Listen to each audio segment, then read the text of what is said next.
Park City Auto Parts store right here in Salem. Park City. Yeah, Park City. Park City.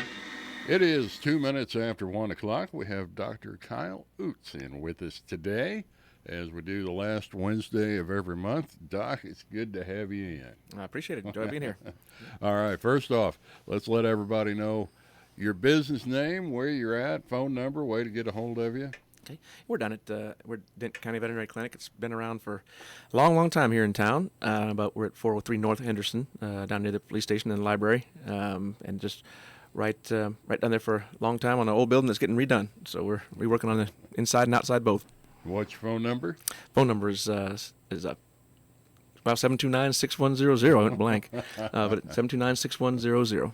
And if you have a question that you would like to ask the good doctor, you can call in, and we'll see if we can get you an answer. 729-6659 is the number to call. Doc, what are we going to talk about today? We've got a lot of things to cover. Fleas, ticks, we've got the 4th of July coming up. Yep. All kinds of things. We'll do a few things. The one thing I'll do is answer a question I had here very recently in the clinic regarding spay and neuter stuff. And we live in the world of veterinary medicine, so we kind of take for granted certain things that we think of or have information on, and not everybody has that. So the question I had was, mainly about whether to spay or neuter a dog, and so I said, we don't have any other dogs around us, so we probably don't need to spay or neuter ours, and I that struck me a little bit odd. Then I realized, gosh, that's probably not something that's been talked about very much with it. So certainly, making puppies and kittens we don't have place for is a big reason to spay and neuter, but there are other things that are actually pretty major in certain situations that are medical. We will occasionally come across older female unspayed dogs come in very sick, vomiting and just going downhill and feeling bad.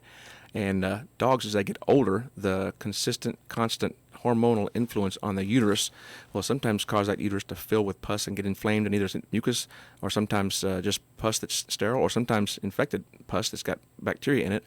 And they come in now as a 10, 11, 12-year-old dog that's unspayed that now needs to be spayed in emergency, and that dog's very sick now. And that's a very different surgery than one who's healthy when he's 4 years old or 3 years old or 2 years old, where they're healthy and doing well. But when I have a very old dog who needs a spay who's very sick, it becomes very high risk.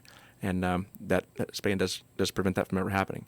Other things, that are part of the deal is I have people that have a dog that's in a yard and they're just hanging out having their good time, and they go in heat, and then for note the neighbors' dogs have dug in, and now they got a hole in the fence, and dogs that are in the yard there that they don't know or have no idea whether the dog got bred or not, and they have to deal with that stuff. So that's something that it's not necessarily the fault of the owner of the dog. It's just that Mother Nature works that way, and dogs come from a long way when one gets in heat, and you may have 4, 5, or 6 dogs hanging around.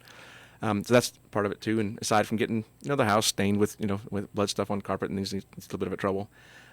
One thing that we think about, everybody thinks, well, do the females because males don't go in heat, it's no big deal. But males do, we know, wander far more widely when they're not neutered than when they're neutered. I mean, that testosterone drives some behaviors that affect the family and and the dog. And they want to go check the neighborhood every day. They want to take off and go find out what's around and what dogs have been there, and they just have a much higher drive when they're not neutered to go find out what's around. Second thing is when they do find another male dog, they immediately want to establish dominance, and they think, I'll fight. And so they do. So we have a lot more bite and fight type wounds in the clinic on unneutered and unspayed, both cats and dogs. They just have a more tendency to fight and try to be more dominant. We do see sometimes a little bit more behavioral things that happen unneutered males in particular, that the dogs can be a little more aggressive sometimes. They can be a little bit more more untrusting of strangers, or a little bit more worried about noise